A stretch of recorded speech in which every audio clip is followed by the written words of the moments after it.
തലസ്ഥാന നഗരിയിലേക്ക് ഫുട്ബോൾ മത്സരങ്ങൾ മടങ്ങിയെത്തിയതിന്റെ ആവേശത്തിലാണ് ആരാധകർ. തിരുവനന്തപുരത്തിന്റെ സ്വന്തം ടീമായ കൊമ്പൻസ് എഫ്സിയും തൃശൂർ മാജിക് എഫ്സിയും ഏറ്റുമുട്ടിയ മത്സരത്തിന് ആവേശം പകരാൻ നൂറുകണക്കിന് ആരാധകരാണ് സ്റ്റേഡിയത്തിലേക്ക് ഒഴുകിയെത്തിയത്. മത്സരത്തിൽ തിരുവനന്തപുരം കൊമ്പൻസ് എഫ്സി എതിരില്ലാത്ത 2 ഗോളിന്റെ വിജയവും സ്വന്തമാക്കി. നീണ്ട വർഷങ്ങളുടെ ഇടവേളയ്ക്ക് ശേഷമാണ് തിരുവനന്തപുരത്തെ ചന്ദ്രശേഖർ നായർ സ്റ്റേഡിയം അന്താരാഷ്ട്ര നിലവാരമുള്ള ഫുട്ബോൾ മത്സരത്തിന് വേദിയാകുന്നത്. സ്റ്റേഡിയത്തിലേക്ക് എത്തിയ ഇരു ടീമിന്റെയും അംഗങ്ങളെ കാൽപന്ത് കളിയെ നെഞ്ചോട് ചേർക്കുന്ന തിരുവനന്തപുരത്തെ ജനത ഇരുകൈയും നീട്ടിയാണ് സ്വീകരിച്ചത്.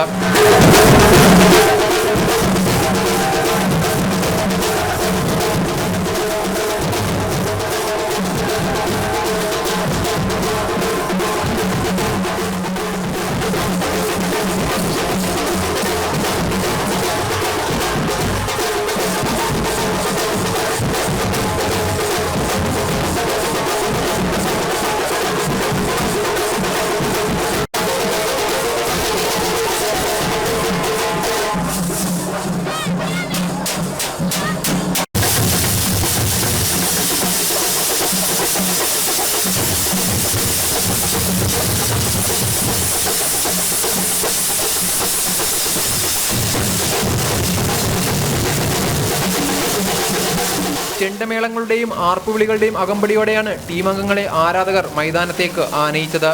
തുടക്കം മുതൽ ഇരു ടീമുകളും ആക്രമിച്ചു കളിച്ചുവെങ്കിലും സ്വന്തം മൈതാനത്ത് കാണികൾക്ക് മുൻപിൽ തൃശൂരിന്റെ ബോക്സിലേക്ക് ആദ്യ ഗോൾ അടിക്കാനുള്ള ഭാഗ്യമുണ്ടായത് കൊമ്പൻസ് എഫ്സിക്കാണ്. 16-ാം മിനിറ്റിൽ വിഷ്ണു ടിഎമ്മിന്റെ ഹെഡർ വരയിലേക്ക് എത്തുമ്പോൾ തൃശൂർ ഗോളിക്ക് നോക്കി നിൽക്കാൻ മാത്രമേ സാധിച്ചിരുന്നുള്ളൂ. ഗോൾ വീണ ശേഷം ശക്തമായ മുന്നേറ്റങ്ങൾ തൃശൂരിന്റെ ഭാഗത്തു നിന്നുണ്ടായെങ്കിലും അവയൊന്നും കൊമ്പൻസ് എഫ്സിയുടെ ഗോൾ മുഖം വിറപ്പിച്ചില്ല. രണ്ടാം പകുതിയിലും ആക്രമണം തുടർന്ന കൊമ്പൻസ് 68-ാം മിനിറ്റിൽ ലാൽമങ്ക്യ സംഖ്യയിലൂടെ ഒരിക്കൽ കൂടി മുന്നിലെത്തി. വീണ്ടും തൃശൂർ ഗോൾ മുഖത്തേക്ക് കൊമ്പൻസ് എഫ്സി ബോളുമായി ഇരച്ചു കയറിയെങ്കിലും അവയൊന്നും ലക്ഷ്യം കണ്ടില്ല. ഒടുവിൽ അവസാന വിസിൽ മുഴങ്ങുമ്പോൾ സ്വന്തം മൈതാനത്ത് എതിരില്ലാത്ത 2 ഗോളിന്റെ വിജയമാണ് കൊമ്പൻസ് എഫ്സി സ്വന്തമാക്കിയത്.